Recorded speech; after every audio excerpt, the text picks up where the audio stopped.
After the last video, many viewers pointed out that water could collect on these stone steps.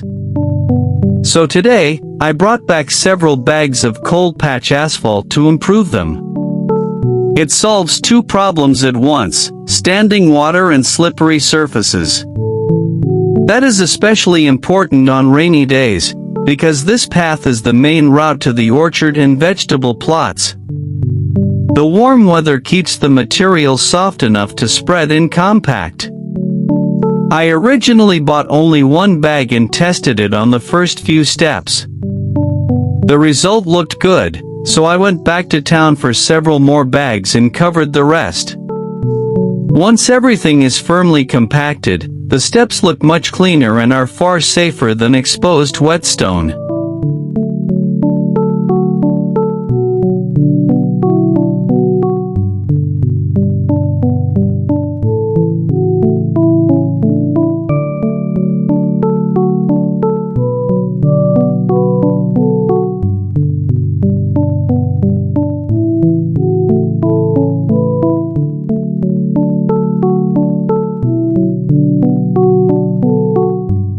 While compacting the asphalt, I noticed that some of it was falling over the edges of the steps. In the summer heat, those loose sections could gradually break away, so I mix a small batch of mortar to hold them in place. I bring down 2 buckets of sand and add some dark pigment from a friend who makes flower pots. Matching the mortar to the asphalt keeps the repair strong without leaving a bright cement border around every step.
After finishing the stairway, a light rain begins to fall. The young gosling has been keeping me company while I work, but it has nowhere dry to hide. So I build a simple shelter beside the orchard, with a small cage where it can rest safely at night.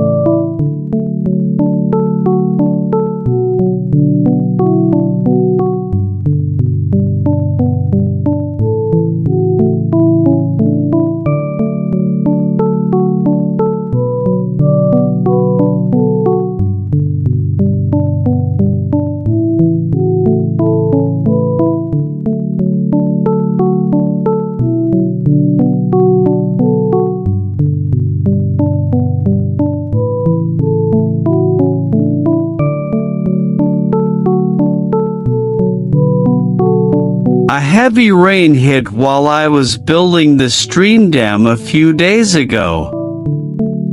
It made me worry that a future flash flood could sweep the fish away, so I am adding several protected hiding places along this side.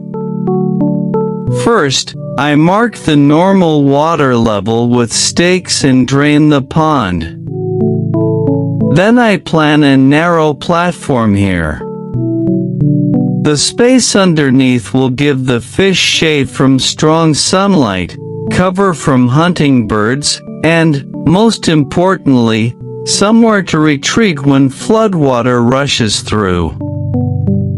Before building, I clear the weeds and loose soil from the bank and carry the spoil out in baskets.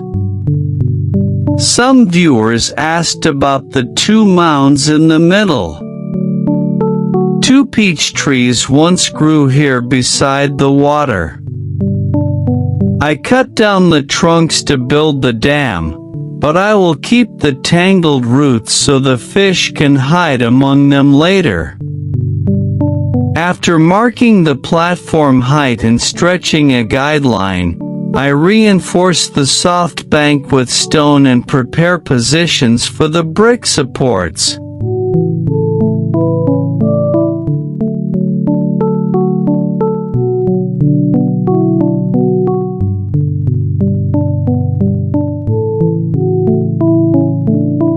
I bring back the red bricks for the supports.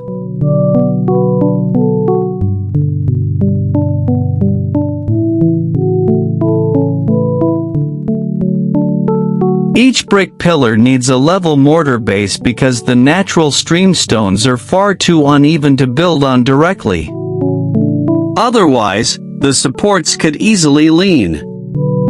I use a few bricks to mark each position, then reinforce the bank with stone to prevent it from collapsing in heavy rain.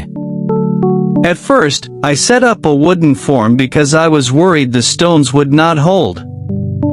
As the work continues, I find that building directly around the rock is easier. Larger stones make the edge stronger and speed up the job considerably.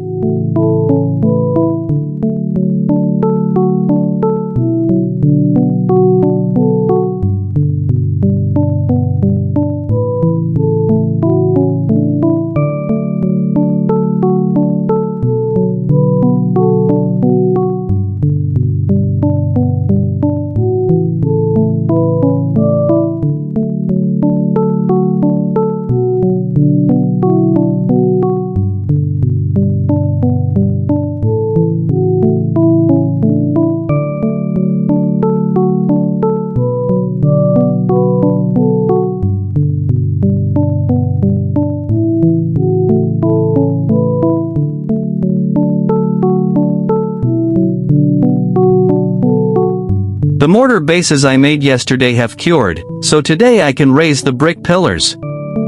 They will support the platform and walkway above, while the open space underneath becomes a refuge for the fish. During heavy rain or a flash flood, the fish can retreat inside instead of being swept away.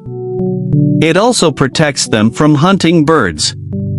Large groups of egrets often visit this area, the white birds with long beaks and long legs. Without a sheltered space like this, the smaller fish would be an easy meal.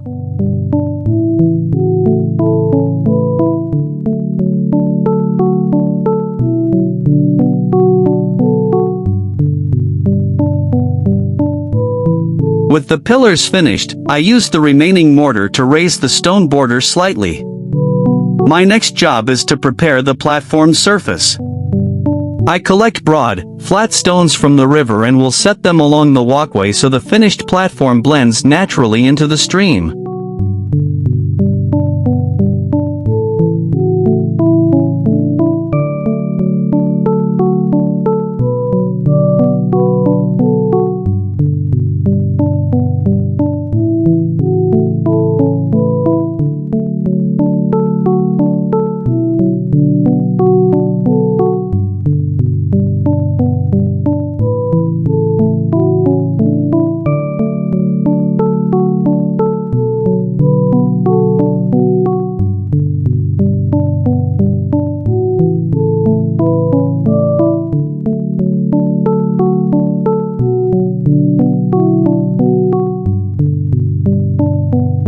After collecting the stones, I buy boards and timber strips from the lumber yard to build the temporary support form for the streamside platform.